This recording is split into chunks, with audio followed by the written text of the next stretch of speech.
সুবহানাল্লাহ। আল্লাহ প্রশংসা করলেন হুজুরের, হুজুরকে সান্ত্বনা করে দিলেন। কেউ যখন রসুলকে কষ্ট দেওয়ার জন্য কথার তীর ছুঁড়েছে, হুজুর সাল্লাল্লাহু আলাইহি সাল্লামকে সান্ত্বনা দিয়েছেন মুহূর্তের মধ্যে কে? আল্লাহ রাব্বুল আলামিন। এই যে রজব মাস, এই রজব মাসে নিয়েছেন আল্লাহ পাক তার রসুলকে কোথায়? মেরাজে নিয়েছেন। আমার বন্ধুগণ, হযরতে খাদিজা নাই 25 বছর বয়সী একজন বয়স্কা নারীকে রাসূলুল্লাহ বিবাহ করলেন। দুইজন স্বামী অতীতে ইন্তেকাল করেছেন। হযরতে মা খাদিজা রাদিয়াল্লাহু তাআলা আনহা, তিনি ছিলেন পৃথিবীর শ্রেষ্ঠ নারীদের মধ্যে একজন, সর্বশ্রেষ্ঠ নারী তিনি হচ্ছেন তাহেরা, শ্রেষ্ঠতম পবিত্র নারী তিনি। যেই নারীকে আল্লাহ রাব্বুল আলামিন নিজেই সালাম বলেছেন। আমার বন্ধুগণ, গারে হেরায় যখন কোরআনে কারীম নাজিল হলো, এই কোরআন নাজিল হওয়ার সময় নবীজি ধ্যানমগ্ন ছিলেন গারে হেরায়। দিন রাত, সন্ধ্যা, মাগরিব, ফজর, গারে হেরা থেকে নবীজি নেমে আসেন না।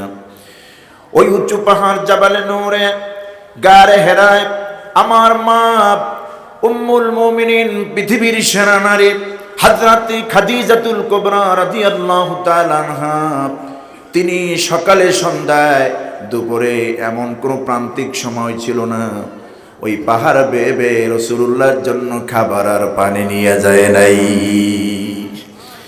মা খাদিজা রাসূলুল্লাহর জন্য পানি নিয়ে গেছেন, খাবার নিয়ে গেছেন, আসবাবপত্র নিয়ে গেছেন। আমার বন্ধুগণ, শুধু তাই নয়, কোরআন নাজিল হওয়ার পর হুজুর যখন খাদিজার কাছে চলে এসেছেন, হযরতে জিবরিল আমিন রাসূলকে বুকের মধ্যে নিয়ে এমন জোরে চাপ দিয়েছেন। চাপ দেওয়ার পর বললেন, ইকরা, হে নবী আপনি পড়ুন। নবীজি বলছে, আমি তো পড়তে জানি না, মা আনা বিকারিন, আমি তো পড়তে জানি না, কিভাবে পড়ে তাও তো জানি না। হযরতে জিবরিল আমিন বুকের মধ্যে আবার চাপ দিলেন, বললেন, ইকরা, নবী পড়ুন। ইকরা বিসমি রাব্বিকাল্লাযী খালাক, আপনি আপনার রবের নামে পড়ুন যিনি সৃষ্টি করেছেন। সুবহানাল্লাহ। সূরাতুল আলাকের প্রথম 5টি আয়াত হযরতে জিবরিল আমিন নিজে পড়ায়া দিলেন রাসূলুল্লাহ সাল্লাল্লাহু আলাইহি সাল্লামকে। বুকের মধ্যে নিয়ে এমন জোরে চাপ দিলেন। তাফসীরের ব্যাখ্যায় এসেছে, হযরতে বিশ্বনবী মুহাম্মদ সাল্লাল্লাহু আলাইহি সাল্লাম জিবরিলের সেই চাপের কথা মৃত্যুর আগ পর্যন্ত, ইন্তেকালের পূর্ব পর্যন্ত জিবরিলের সেই চাপের কথা ভুলে যান নাই। প্রচন্ড জ্বর উঠেছে, শরীরে কম্পন শুরু হয়েছে। খাদিজার কাছে গিয়ে বলছে, খাদিজা, কম্বল মুড়িয়ে দিয়ে দাও আমাকে, কম্বল দাও, ঢেকে দাও আমার শরীরে জ্বর উঠেছে। এই অবস্থা বর্ণনা করলেন।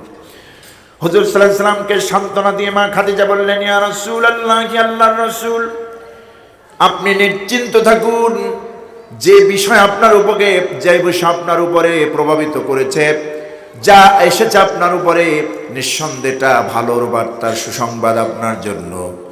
এটাকে ভয় পাওয়ার কোনো কারণ নাই। কোনো জিন বা ভূতে আপনাকে ধরবে না, কোনো অনিষ্টতা আপনাকে ক্ষতি করতে পারবে না। কারণ এই পৃথিবীতে আপনি এমন একজন মানুষ, আপনি এতিমের হক, প্রতিবেশীর হক এবং বিধবার হক আপনি সঠিকভাবে আদায় করেন। কারো হক তো আপনি নষ্ট করেন না। কাজী জিন বা ভূতের কোনো আসর আপনার শরীরে লাগবে না। আপনি যা পেয়েছেন এটা ওহী আল্লাহর পক্ষ থেকে ওহী এসেছে। আর যে ওহী আপনাকে দেওয়া হয়েছে, নবুয়ত দেওয়া হয়েছে, আপনি যে নবী, এর স্বীকৃতি আমি সর্বপ্রথম আপনার স্ত্রী আপনাকে দিলাম। আপনি নবী, আপনি রাসূল, এতে কোনো সন্দেহ নাই।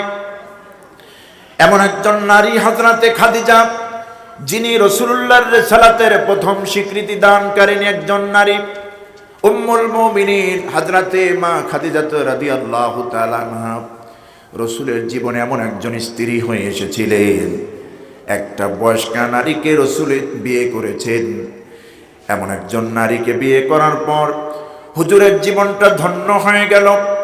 হযরতে মা খাদিজাতুল কুবরা রাদিয়াল্লাহু তাআলা আনহা তার স্থাবর সমস্ত সম্পত্তি নবীজির কদমে লুটায় দিলেন ইসলামের জন্য, আল্লাহ এবং তার রাসূলের জন্য।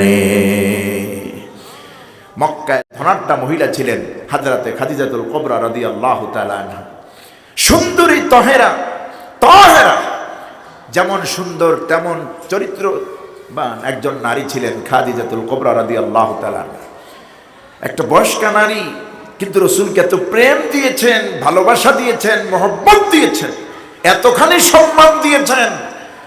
হুজুরের মা খাদিজার জীবদ্দশায় নবীজি দ্বিতীয় একজন স্ত্রী আর গ্রহণ করেন নাই। করেছেন না? দ্বিতীয় স্ত্রী গ্রহণ করেন নাই খাদিজা যতদিন বেঁচে ছিলেন। বরং মা আয়েশা সিদ্দিকা রাদিয়াল্লাহু তাআলা আনহা মাঝে মধ্যে বলতেন, হুজুর আমার ঘরেই শুয়েছিল, আমার হুজরাখানায়। গভীর রাত হয়ে গেল, আমার ঘুমটা ভেঙে গেল। আমি হঠাৎ করে হাত পাশে পড়ল, দেখলাম বিশ্বনবী আমার বিছানায় নাই, বিছানা তো খালি পড়ে আছে। কোথায় গেলেন নবীজি? খোঁজার জন্য আমি আয়েশা যখন বেরিয়ে পড়লাম, মসজিদে নববীর ভিতরে ঢুকলাম। ঢুকে দেখতেছি নবীজি তাহাজ্জুদে উঠে গেছেন, তাহাজ্জুদের নামাজ।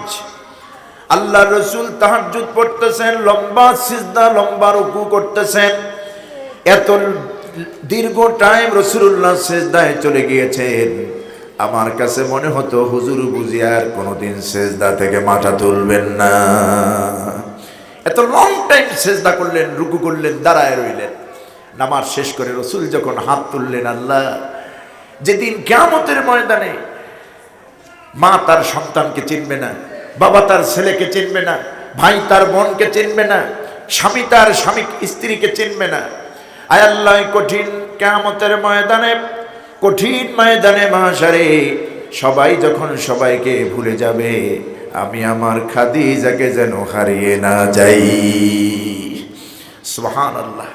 এই খাদিজাতুল কুবরা রাদিয়াল্লাহু তাআলা আনহাকে গ্রহণ করার পর হুজুর সাল্লাল্লাহু আলাইহি ওয়াসাল্লাম দ্বিতীয় একজন স্ত্রী গ্রহণ করেন নাই তার জীবদ্দশায়। হযরতে মা আয়েশা বললেন, ইয়া রাসূলুল্লাহ, আপনি একজন বুড়ি মহিলাকে বিয়ে করছিলেন, তার কথা আপনি এখনো বলতে পারেন না। সে চলে গেছে দুনিয়া থেকে, তারে আপনি এখনো বলতে পারেন না। এতগুলো স্ত্রী আপনার বর্তমানে থাকার পরেও নবীজির কোন স্ত্রীর গায়ে কোনোদিন হাত দেন নাই, আঘাত করেন নাই, প্রহার করেন নাই, জীবনে অন্তত কোনোদিন কিছুই করেন নাই। শুধু ওই দিন মা আয়েশার থুতনি ধরে ফেলেছেন, হাত দিয়া থুতনি চেপে ধরেছেন আর বলেছেন, আয়েশারে, যেই কথাগুলি এতক্ষণ বললা, নেক্সট টাইমে কোনোদিন তোমার মুখ থেকে যেন এমন কথা আমি না শুনি। খাদিজার ব্যাপারে এই জাতীয় কোনো বক্তব্য আর কোনোদিন যেন না শুনি। তোমরা আমার সবাই সুদিনের স্ত্রী, আর আমার খাদিজা আমার দুর্দিনের স্ত্রী। এই মক্কায় যখন আমার পা রাখার মতো জায়গা ছিল না, তখন আমার খাদিজা আমাকে বিয়ে করে স্থাবর অস্থাবর যত সম্পত্তি, উটের পাল, ছাগলের পাল, খেজুরের বাগান, সব ইসলামের জন্য, আল্লাহর দ্বীনের জন্য কোরবান করে দিয়েছে। সেরা কাপড় পরেছে, কোনো আভিজাত্য দেখায়নি। সেই খাদিজা যখন দুনিয়া থেকে বিদায় হয়ে গেলেন, নবীজির কলিজাটা ফেটে যাচ্ছে কষ্টে, দুঃখে হযরত খাদিজার জন্য। আল্লাহ রাব্বুল আলামিন তার রাসূলকে, তার রাসূলের মনকে প্রফুল্ল করার জন্য, আনন্দ দেওয়ার জন্য, যেহেতু তার খাদিজা নাই, পৃথিবীর সবচেয়ে বড় আপনজন, আপন মানুষটি দুনিয়া থেকে বিদায় হয়েছেন। হুজুর কাঁদতেছেন, মনের মধ্যে কষ্ট। আল্লাহ পাক জিবরিলকে বলতেছেন, জিবরিল রে, আমার রাসূলের মনে কষ্ট, তার খাদিজাকে হারিয়েছে। আমি আমার রাসূলকে সান্ত্বনা দিব, দুনিয়ার কোনো জায়গায় নিয়ে নয়, দুনিয়ার কোনো মাকামে গিয়ে আমার রাসূলকে আমি তার মন ভালো করে দেব না, বরং আমার রাসূলকে আমার আরশে আজিমে, আমার বাড়িতে আমার রাসূলকে মেহমান করে নেব। মানুষকে ঘোরালেই তো মন ভালো হয়, ঠিক না? মানুষের মন যদি খারাপ থাকে তখন বলে একটু চলো ঘুরতে যাই। তো আল্লাহ পাক ইসরা করিয়েছেন, ঘুরিয়েছেন। কোথায়? কাবা ঘর থেকে বাইতুল মুকাদ্দাস। সুবহানাল্লাযী আসরা বিআবদিহি লাইলাম মিনাল মাসজিদিল হারামি ইলাল মাসজিদিল আকসা। আল্লাহ পাক বলছেন, সেই জাতে পাক যিনি তার স্বীয় বান্দাকে, বিশ্বনবী মুহাম্মদ সাল্লাল্লাহু আলাইহি ওয়াসাল্লামকে বাইতুল্লাহ থেকে, মসজিদে হারাম থেকে মসজিদে আকসা পর্যন্ত, কাবাঘর থেকে বাইতুল মুকদ্দাস পর্যন্ত ইসরা করিয়েছিলেন। ইসরা মানে ভ্রমণ করা, রাতে নিয়ে যাওয়া। রাতে নিয়ে যাওয়া, হুজুরকে নিয়েছেন রাতে এক মসজিদ থেকে আর এক মসজিদ, এক দেশ থেকে আর এক দেশ। নবীজির মেরাজের দুইটি অংশ, নাম্বার 1 ইসরা আর নাম্বার 2 হলো মেরাজ। এই মেরাজ শব্দটি কোরআনের সরাসরি নস নেই, কোনো শব্দ নেই, কিন্তু হাদিসে সহিহ হাদিস দ্বারা বুখারী এবং মুসলিমের এবং মুতাওয়াতির পর্যায়ে বর্ণিত বহু হাদিস দিয়ে এই মেরাজ সাব্যস্ত হয়েছে। কিন্তু ইসরা, রাসূলকে যে বাইতুল্লাহ থেকে বাইতুল মুকদ্দাস পর্যন্ত নিয়ে গিয়েছিলেন, আল্লাহ পাক ভ্রমণ করিয়েছিলেন, এটা সরাসরি কোরআনের আয়াতে আল্লাহ বলেছেন, সুবহানাল্লাযী আসরা বিআবদিহি লাইলাম মিনাল মাসজিদিল হারাম ইলাল মসজিদিল আকসা।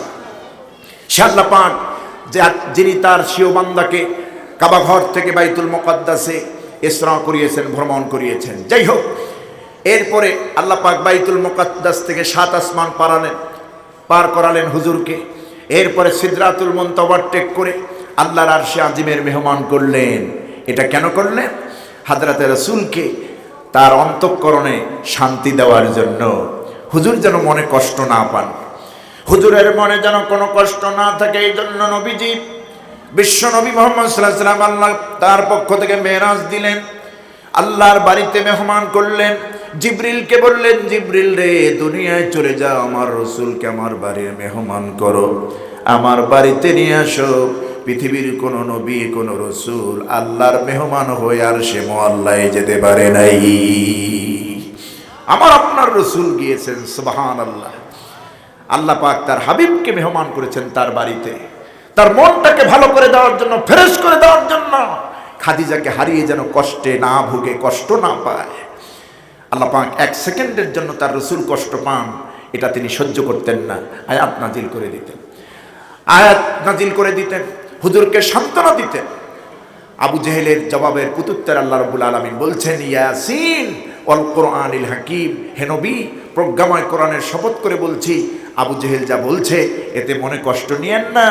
ইন্নাকা লামিনাল মুরসালিন, আপনি অবশ্যই অবশ্যই নবী রাসূলদের অন্তর্ভুক্ত। কোন সুবহানাল্লাহ। আমার রাসূল কি শুধু রাসূল, তিনি তো সাইয়্যিদুল মুরসালিন, রাহমাতুল লিল আলামিন, সরওয়ারে দো আলম, বিশ্বনবী মুহাম্মদ সাল্লাল্লাহু আলাইহি ওয়াসাল্লাম।